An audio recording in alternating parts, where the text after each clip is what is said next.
Right, guys, thanks for joining us on episode 3 of the Real Talk with ECO podcast. Today, a little bit excited. We've got someone that I've been fortunate enough to know for quite some time now, but in case you don't know who she is, she's going to introduce herself. Please welcome to the podcast, Miss Nikki Welsh. Nikki, how are you doing? Hi, I'm fine, thanks. How are you? Well, you know, we've had a few technical issues, but anyway. So yeah, you've been with the business now for about 8 years now, I think, is it? 8 years, yeah. But 8 years. 8 years last week. And there's probably a high probability that there's not anyone left within the business that doesn't know who you are. So, for those outside the business who don't know who you are, if you'd explain a little bit about what you do on a day-to-day basis, and sort of how that plays into COVID and all that type of stuff that we're going to talk about today. Okay, so I'm the HR manager across ECO and EC Business Solutions. So I manage the HR function, the administration side of it, also the recruitment and the payroll as well for all three businesses.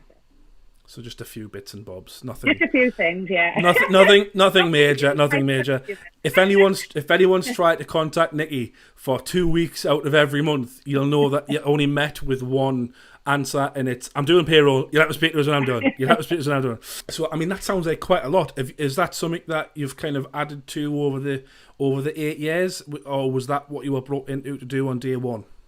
No, so I actually started as an agent on the phones, selling gas and electric myself. So I was on there for about 3 years, went for a recruitment role. I'd done that previously, managed to secure that role. And then since then, the people who worked in that team, currently they left, and now I just progressed up, worked my way through, got my qualifications, and that's where I am now. So it sounds like you've been on a bit of a roller coaster, none more so than the year that has been 2020. So how have you found all of this COVID stuff, and has it taken a toll on you, or is it, how's it been for you? I think, as everyone would say, it has been a massive roller coaster. I think coming into the year, all the plans that we had and everything just went out of the window. So pre-COVID, coming in, plans, recruitment, development, all that sort of thing. Then COVID hit, and I think everything changed, really. The first few months were adjusting, getting everyone obviously out the office, which was something that we've never done before. So that was an experience, should we say. And I think since then, as the business has grown throughout this, we've actually looked and seen which ways can we go now and what can we do differently. And I think we've seen a complete different change in the business and the future and how an ACO may look going forward. I think it's one of the it is so easy to look at 2020, look at COVID and coronavirus and all that stuff, and it's hard to see the positives. But from having an insider's view like I've had, I think there's been almost a lot more opportunity created on the back of it. You mentioned earlier, obviously, people going and working from home now. I think that is going to be the new norm for most people anyway. How have you found that? How has the business found that? Has it been a challenge, or has it gone quite well? How's it gone? Well, I think initially it was stressful, should we say? People out with computers in their booth was a little bit of a stressful few weeks. But as time went on and as we become, it was a massive learning curve for us, but as we become more confident, we've got our processes, we've got our procedures in place. We then started recruiting solely home working staff. Yeah. So that would involve them just coming in, picking up the computers and then going straight to work from home. So again, that was something new for us. I think people said outbound sales could never be done at home, but we've proved them wrong. And we've seen some of the best performance that we've ever had working from home. So for us, it's been a massive eye-opener, but in a massively positive way. I think where we could grow only the business within the office, I think COVID has now showed us actually there is no limits anymore. We can go as big as we want to with the arm of a home working solution. So obviously, from a business perspective, it's been a challenge, but it resulted in obviously more opportunity for the business. Yeah. All of that aside, so take off your ECO HR hat. How's it been for you personally? I think for me personally, it has been a learning curve. The reason being, nobody knew, words such as furlough. No one knew what that meant, not even myself. And that was things where, everyone, as you will know, and everyone probably listening will know, will come to me for answers for things that actually in the beginning I didn't know the answer to.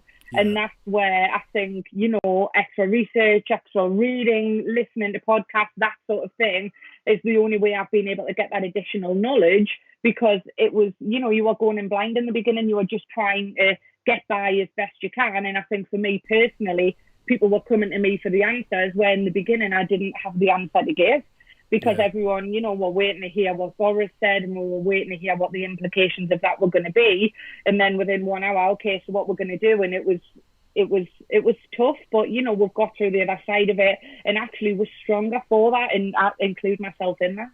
Yeah. Hopefully. Hi. When you say you're personally stronger for that experience, like what do you mean? Like, are you more resilient? Are you more knowledgeable? Like, what is that sort of to you? Like, yeah, I think knowledgeable, definitely. Like I say, there was things that I didn't know the answer to that I had to go and research further. And I think now HR, as it's always been, becoming a sort of strategic partner, but is also now has this extra additional responsibility of looking at COVID and what measures are the business putting in place. So exciting, nervous, but yeah, I think personally it's made me stronger, more resilient, and also more flexible in terms of it was very coming in, do my job and go home. But now, we can work from home, we can do different things, and I think that's where it's been a growth for myself. Yeah. How have you found working from home? Because I know, speaking to you on a few occasions, like, so it's one of those things where, like, a lot of people have before, like, pre-COVID, everyone was like, oh, working from home, that's the dream. But now it's sort of been enforced on people. It's sort of like, and we've had chats with, obviously, with Mark Crawford, with Emily Brand. Yeah. Like, I think the consensus seems to be actually like it's not what it's made out to be. It is difficult. Don't get us wrong, it still has its pluses. Like, how have you found that personally, sort of working outside of the office? Well, throughout COVID, I didn't actually work from home. I've only really started working from home over the past month or so. But if I can speak for myself, over the past month, I've enjoyed it. I think it's broken up what was quite a routine. However, if I speak on behalf of the agents, we've had people thinking, great, yes, I can get out of bed, I can make my coffee, and I'm already at my workstation. But we've also had a bit of a turbulent time with it as well. Being stuck in the four walls, certainly when lockdown was on, people have struggled. And I think that's where, as a business as well, we've had to adapt to how can we support people further when they are working from home. Because like you say, it isn't just, oh, let's go home and have a great time like everyone thought that we would. It has been tough and people have struggled. So as much as I can't say that to myself because I was in the office, I can say that we have noticed that and had to support people differently. Do you think because you weren't in the office and obviously you were sending everyone home, do you think there was some, not empathy, because I know you're a very empathetic person, but do you think there was something missing for you until you actually experienced working from home yourself, that you realised that actually I can now see what everyone's been going through? You've been doing it, as you say, for a month or so, on and off. People have been doing this pretty much since sort of April, May time. Do you think you've gained a little bit sort of more of an insight into what it's like, which can then obviously help you deal with the staff that have gone home? Yeah, absolutely. I think, all I could go on in the beginning when I was still working from the office was feedback. We're introduced evaluations and trying to get as much information as we could back from the guys through surveys, through just genuinely having conversations with them for us to get an understanding. But it isn't until you are working in that environment that actually you understand how different it does feel. Sometimes it can be positive, but some days actually it can be quite tough. Yeah. Now you mentioned slightly earlier on about sort of the effect that it has had on people who've been working from home during this. I know the company has put in place and had in place for some time it's the employee assistance program. Have you found there's been a sort of the employee assistance program? Have you found that there's been an uptake in the use of that during the whole coronavirus pandemic? Yeah, and that's something that we obviously have for the staff. So it's a service where they can go and get support for anything really that's going on in their life. But yes, I've had several conference calls with them asking, have you found more people are calling in? Have we been referring more people? And they have agreed that yes, it has been. They've put a lot of information out on the website of, how we can support working from home. And we've been informed that the interaction on that is about 30 to 35% of the staff. So, wow.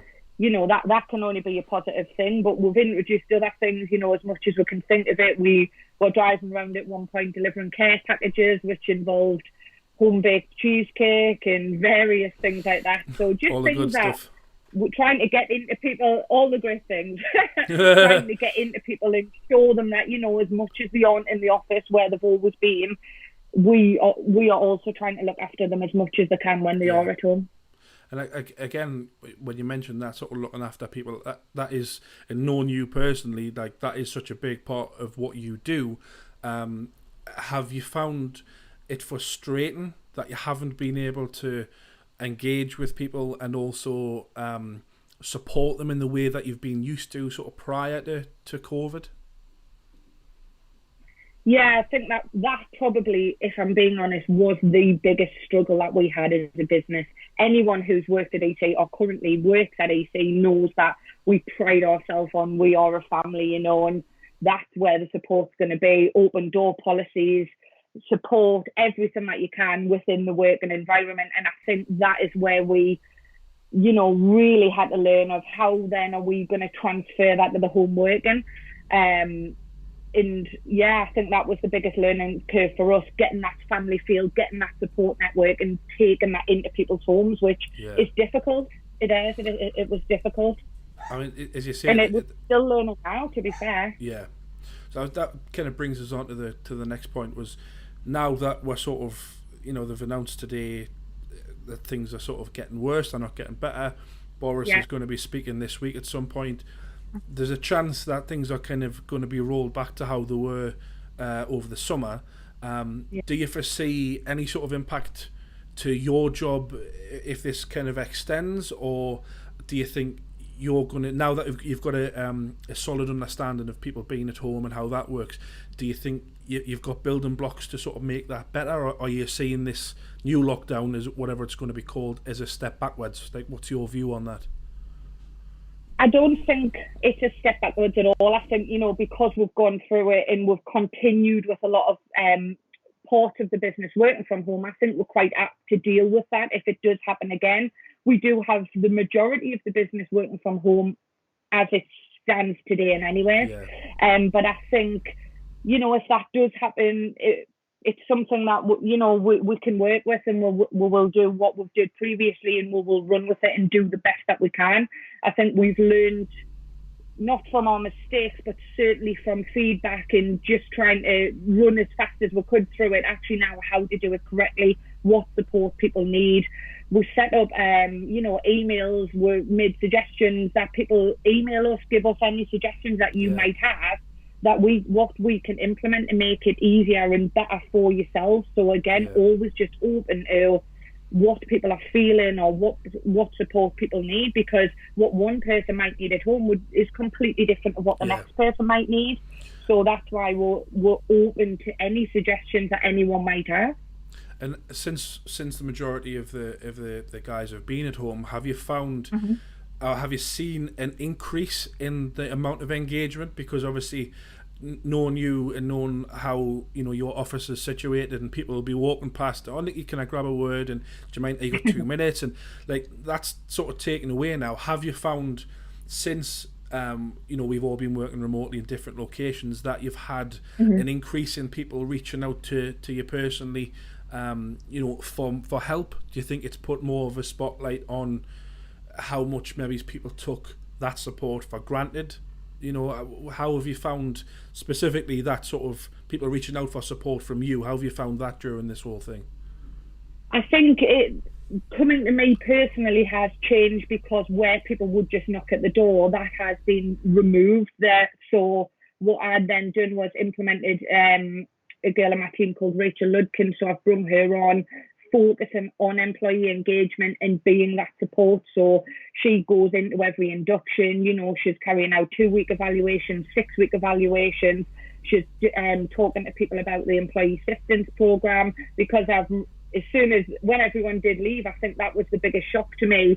What was my day used to be taken up with people coming to see me, people wanting chats, and when that was gone, my worry was, okay, well, where are them people going to go now if they haven't got my door to come to? I know that they go to the managers, but there's some people who will want to come and have that conversation. So I thought, if I can then bring somebody in like Rachel, who can be the face of it, let people know that she's there for them to support them. It's just another route that someone can go to if they feel like they're struggling in any way.